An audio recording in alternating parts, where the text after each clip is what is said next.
Mga Pilipino, pag nagta-travel, kinakansyawan na korap kayo eh. Bilangin nyo ha, duda ko walang 10,000 taong involved dito eh. Sama mo na lahat ng DPWH, sama mo na buong Kongreso, sama mo na ilang kabinete.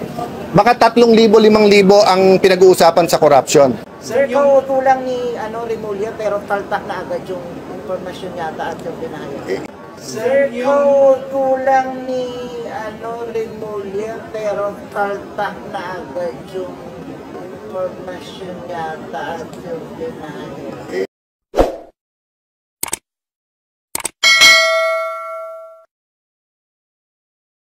Sir, kautulang ni Remulla pero taltak na agad yung informasyon yata at yung pinahayag. It happens, and as I said, let's give him time to review it. Malinaw naman yung mga dokumento. So I'm looking at the bigger picture.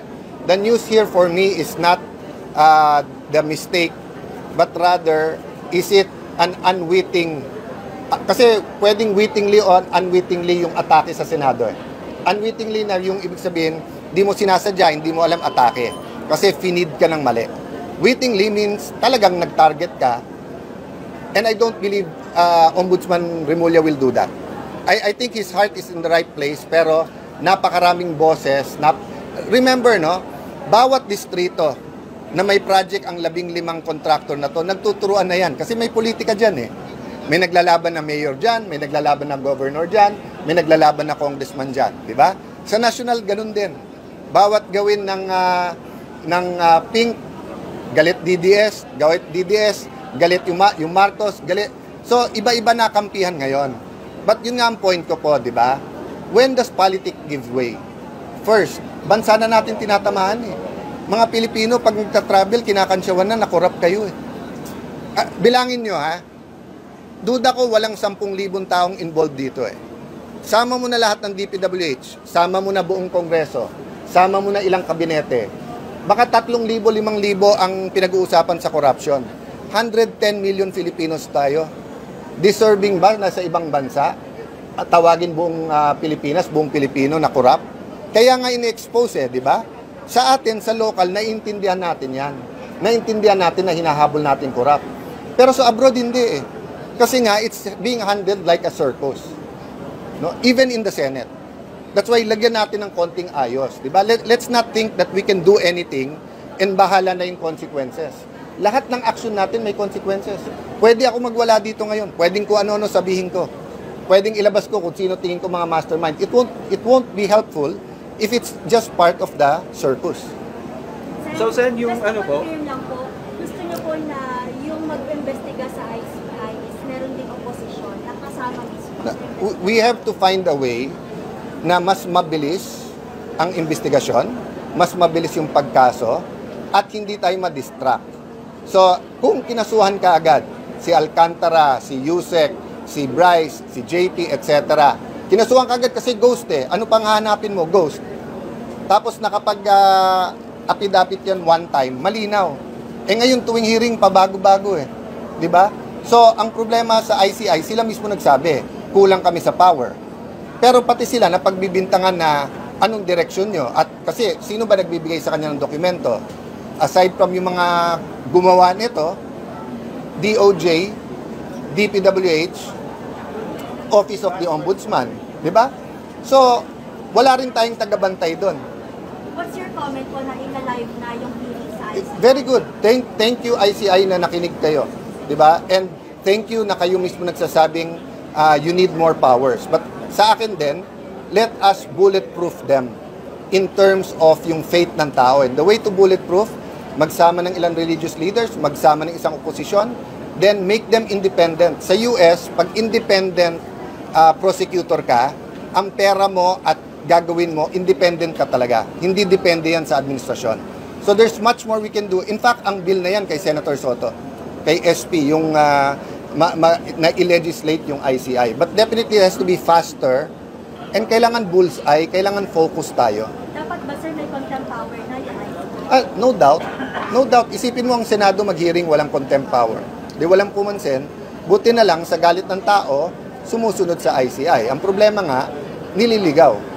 Ako, it's clear to me na ang Oplan lahat ngayon, Oplan, Nung una, Oplan ligaw. Nililigawan yung mga witness na wag pumanta, wag ganyan. Ngayon, ang Oplan na iligaw. Iligaw kung outside kung sino yung mga most guilty dito. Sen, si former Senator Trillanes nag-file ng plunder case against Senator Bongo and former President Duterte. Your opinion on that, Sen? Yeah. You know my opinion about the different people, etc. People who lie can tell the truth. People who tell the truth can lie. So the document and the evidence will speak for itself. I'm confident Bongo can defend himself. Diba? So yun ang proseso. So if anyone has anything against anyone, i-file nyo. Diba? Yun ang tamang proseso. Pero yun nga, sinasabi ko, whether witnesses dito, ligawan, nililigaw, that's really happening now. And sa galit ng tao kasi, sa galit, di ba, all of us wants to please the people. But we have to think a little bit long term. Leaders tayo, hindi tayo followers. Hindi pwedeng galit ang tao o gawa tayo ng paraan na hindi na sila galit. Hindi. Address the issue. And what's the issue? Dalawa lang. Ikulong ang mga guilty, soli pera, pero pangalawa, tunay na reforma. So, sang-ayon ako dun sa nagsasabing yung 600 plus billion ng DPWH, bawasan ng at least 10%. Kasi kung the same amount na gumawa dati, di pag binid mo, nandun pa rin yung kickback.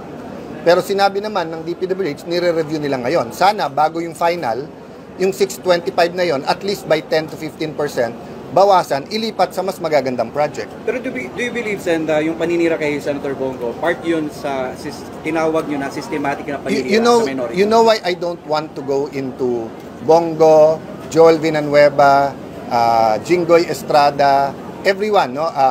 The Tulfos, may tumitira din. Villar, may tumitira din. Kay Ping, di ba? May lumabas na picture kay Senator Ping with the Discayas. I don't want to attack or defend any of the senators because they can do that themselves. Sa akin lang, dinidistract ba tayo? So kung isa dun sa mga nabanggit ko o isang senador ang mastermind, by all means, itodo na natin. Pero kung hindi sila mastermind, there should be a better way to deal with their malfeasance o misfeasance if there's any.